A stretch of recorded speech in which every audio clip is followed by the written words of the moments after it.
احترام الإرهابي جابر مصطفى الشهابي الذي يقر بإقدامه مع مجموعة إرهابية مسلحة على ذبح الأبرياء في منطقة الباب بريف حلب، وبالدعم الخليجي للإرهابيين بالمال بهدف ترويع المواطنين في حلب واستهداف المؤسسات ونهبها. أنا اسمي جابر مصطفى الشهابي من حلب، ساكن بريف حلب منطقة الباب. أنا شغلتي بشتغل يعني ألغاز على التال، مع التال بحمل وبنزل. تعرفنا على شخص اسمه محمد خير درويش الملقب أبو طلال. اجى لعنا، أنا كنا بيركين بالدار أنا وابن عمي، اجى لعنا دق الباب وفات لعنا. نعرفه من زمان نحن، يعني ما هو من زمان، ما لنا خلطة يعني على السوا، أيام جيش ومدرسي. طلع رئيس مجموعة مسلحة، اجى لعنا صار لنا انتمي تاع انتمي لعندي ما لعندي تاع انتمي يعني عن المجموعة المسلحة. قلنا له ما بدنا هالشغلة، قال فيها مصاري، فيها كل شيء، يعني فيها راتب، وعلى كل راس بتذبحه 50,000 هي برانية من دون المبلغ الراتب الشهري يعني. قلنا له ما بعرفنا شو، اعطينا مدة جمعة. بعد جمعة دقينا له تليفون، هو اعطانا رقم تليفونه، بعد جمعة اعطانا رقم، دقينا له قلنا له تعال خدنا. والله اجى بالسيارة اخذنا على منطقة الراعي، هنيك بتواجدوا المجموعات المسلحة، كتيبة أبو بكر الصديق اسم المجموعة. بعد جمعة طلبنا رئيس الكتيبة محمد خير درويش، طلعنا لعنده لفوق على مكتبه أنا وابن عمي محمد عادل الشهابي. دخلنا لعنده، أعطانا ورقة مكتوب عليها اسم شرطي، محمد ديب نامي شرطي. قال هذا بتضلوا بتراقبوا لي اياه على ما ارد لكم الجواب. قلنا له ماشي. رحنا على البلد، نزلنا من راي على الباب على المنطقة اللي احنا ساكنين فيها، ودنا هو على الشرطي وين بخدم هو بالمخفر، ساكن بالمساكن، مساكن ضباط جنب المحكمة. صرنا نراقبه من المخفر، احيانا ينزل يشتري خضرة، ضلينا نراقبه جمعة مدة أسبوع، وين بروح وين بجي. أغلب الأحيان بنزل بشتري خضرة جنب مدرسة أحمد صادق الياسين. المهم بعت ورانا رئيس الكتيبة محمد خير درويش الملقب أبو طلال، رئيس المنظمة المسلحة. بعت ورحنا لعنده، قلنا له قال شو المهمة؟ قلنا له والله راقبناه، مش الحال يعني راقبناه، نعرف وين بروح وين برجع، شون حركاته شون تطليعاته. قال بتذبحوا وبتخلصوا عليه. والله ثاني نهار راقبناه، هو عم بيشتري خضرة من العربانات من البسطات، بده يروح اجباري جنب المدرسة ليروح على مساكن الضباط. المدرسة الباب مخلوع بعد دوام، ما في حدا. يوم اللي ما في حدا تسللنا وراه، يعني مشينا وراه شوي شوي وكعشناه، يعني مسكناه وزتيناه جوا المدرسة أنا وابن عمي. بطحناه على الأرض، مسكته من راسه، وابن عمي مسكه من إجريه.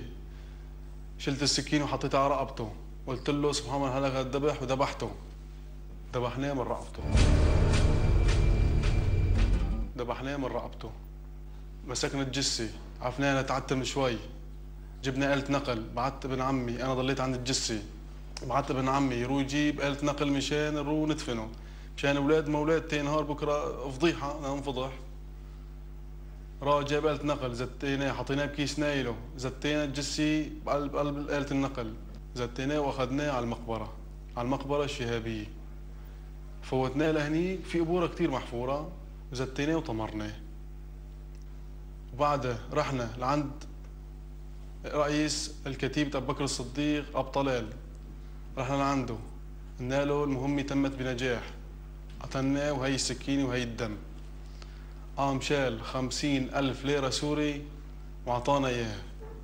وبعدها تكلفنا بمهمة جديدة، في سحب عسكريين عم بخدموا بمنطقة الزيران جنب الصومعة، هي قريبة على البلد. معنا ابن عمه لمين؟ للشخص اللي بدنا نجيبه العسكري. هذا الزلمة قلبه يعني ما ضعيف، يعني قلبه من حجر، ما بهمه شيء، ودرويش يعني بنقول له رو تاع. ومعي رامي ابن عمي، كان معي رامي محمد شهابي.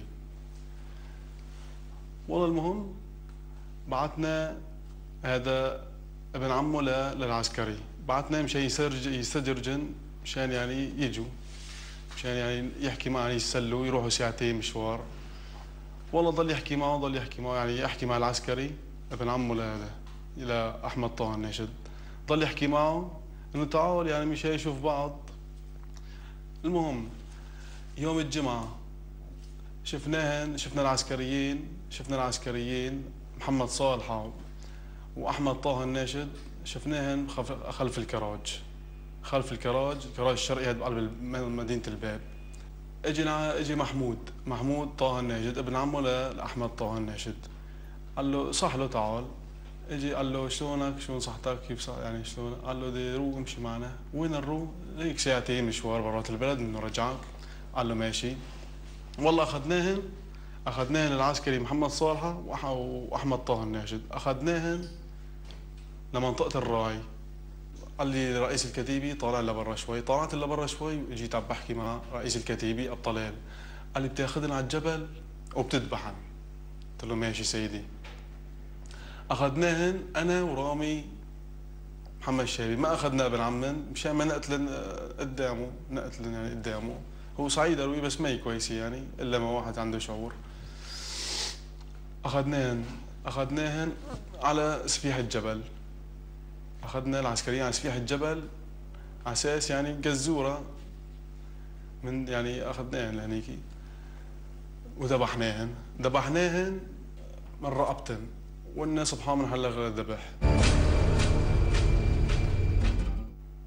الطريقه اللي علمنا فيها رئيس الكتيبي محمد خير درويش الطلال، اللي علمنا هالطريقه هاي انه سبحان من حلل اغلى الذبح، انه يعني هاي كلمه كويسه يعني بتغفر لك ذنوبك، يعني كويسه ميكل من الاسلام يعني. هي بعد ما ذبحناه وزتيناه على التشول. تشول ايش معناتها؟ يعني ارض زتيناه هنيك. ورجعنا عند رئيس كتيبي قلنا له هيك خالص الحكي، خالصين. قام شال 100,000 ليرة سوري واعطانا اياها، كل واحد 50,000. كان يجيب لنا سلاح واحد اسمه ملقب وفادي من رستن، كان يجيب لنا من لبنان على طريق تلكلخ على الحدود، كان يجيب لنا سلاح، كان يهربه بالصهاريج المازوت، صهاريج الوقود وسيارات الخضرة، كان يجيب لنا، كان يجيب بنص القيمة. يوم بنقطع سلاح من لبنان كان يجيب لنا سلاح من منطقة حدودية اسمها جرابلس بين تركيا وسوريا، كان يجيب لنا هنيك سلاح كمان بنص القيمة ويهربه بالسيارات الوقود والسيارات الخضراء. مين كان يدفع حق السلاح؟ كان هو رئيس كتيبة بكر الصديق محمد خير درويش، بقول له هذا الزلمة وفادي لضرب الحواجز الأمن والجيش. منين كان يجيب المصاري؟ كان يجيب من دول الخليج تمويل. كان في مسلحين من تل رفعت، من حلب، من ادلب، من حمص، من حماه، من راي، من الباب، كان في مشكل. ليش يجوا كلهم على حلب؟ اجوا كلهم على حلب دي يربوا اول اهل حلب. شلون دي يربوهم؟ انه من سنه وهالصوب يعني من بدايه المظاهرات ما قامت حلب، انه مؤيدي حلب مثلا، مؤيدي للنظام، بدنا نربيهم، بدنا ندوس على راسهم، بدنا نساوي فيهم العمايل. صرنا نخرب، صرنا الممتلكات العامة صرنا نخربها، صرنا يعني مثلا المؤسسات رحنا نكسرها، ننهبها، نسرقها.